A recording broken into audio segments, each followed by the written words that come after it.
guitarist you've ever seen on stage, on screen, on Instagram, all started from somewhere. Some people start playing guitar in their adulthood. Some people start as teenagers, but so many people are starting to play guitar as kids. I mean, let's face it, it's way cooler than piano. I mean, why would you want to learn chopsticks when you could be learning Guns N' Roses riffs and bar chords and practicing your power stance in the mirror? Yes, I am talking from experience. Now, we've established that people are picking up guitars as kids. Now, there's a bit of a problem here in that children tend to be a bit smaller than the adults for which these guitars are normally built. Yeah, don't worry, I'm not trying to infer that the concept of a smaller electric guitar is a new thing.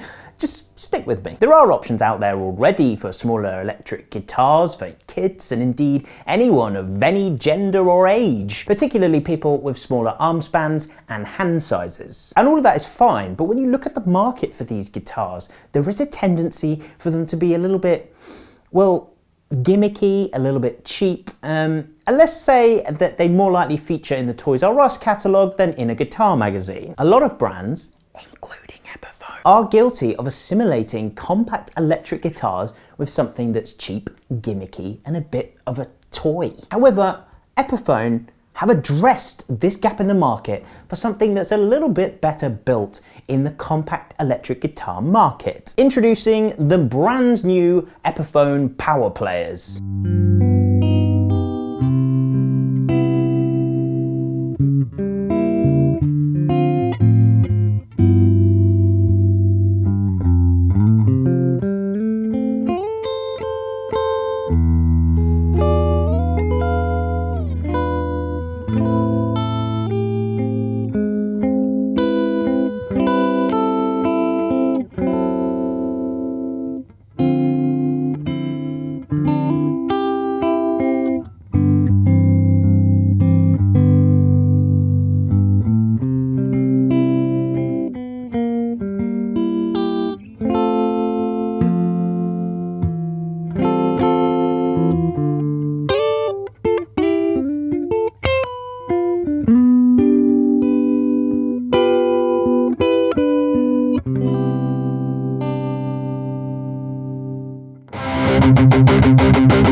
They're at least a stage of quality better than the standard entry-level compact guitars that we've seen already, but they're still not crazy in terms of price. They're made with quality electronics and decent materials and craftsmanship, but they're still not at a price that would deter beginners away completely. There's two models, the Les Paul and the SG, and there's three different colours, which is red, blue and black. Nice and simple. They sit at a price that's not completely entry level for a beginner that's maybe looking for something with a little bit more longevity that they won't grow out of or want to upgrade from, yet it's still good enough for a professional musician to adopt, maybe one who's arm span or lead challenged. What this means is, as a child, you can start on one of these guitars and it's going to take you a very long time before you grow out of it or indeed want to improve it to something of a higher quality. There's no significant advantage to playing a full-size electric. There's no major difference in sound like you would get from playing a smaller acoustic, for example. So if you get something that's comfortable, why not stick with it? In terms of specs, the scale length, which is the length between the nut and the bridge, is about 22.73 inches, which is slightly smaller than the 24.75 inches of a standard size Gibson, which in turn is slightly smaller than the 25.5 inches of a Fender guitar. So the frets will feel noticeably smaller, making them a bit easy to stretch your hands across. The neck is a slim D shape, which is thin enough for you to comfortably wrap your hand around it and still be able to have the dexterity to play chords and scales and different things like that. The body is a much more compact version of each different guitar shape, and it's made from all mahogany, which is a nice firm material that will last a decent amount of time. Top that off with some Epiphone design humbuckers, and you've got a guitar that is compact, sounds great, and is built to last.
So those are the new Epiphone power players. Whether you're buying for a kid, whether you're a kid-sized person, or if you're a normal-sized person who just wants something a bit more compact and light to travel with, then these guitars are perfect. They're affordable, they're great quality, and finally, it's a compact guitar that doesn't feel like a toy. But what do you guys think though? Would you rather suffer on a normal sized guitar with a smaller hand reach, or would you settle for something like this? Which is your favourite guitar, a Les Paul or an SG? Let us know down in the comments below. Thank you so much for watching. If you enjoyed the video, hit the like button, subscribe to see more things like this, and we will see you very soon.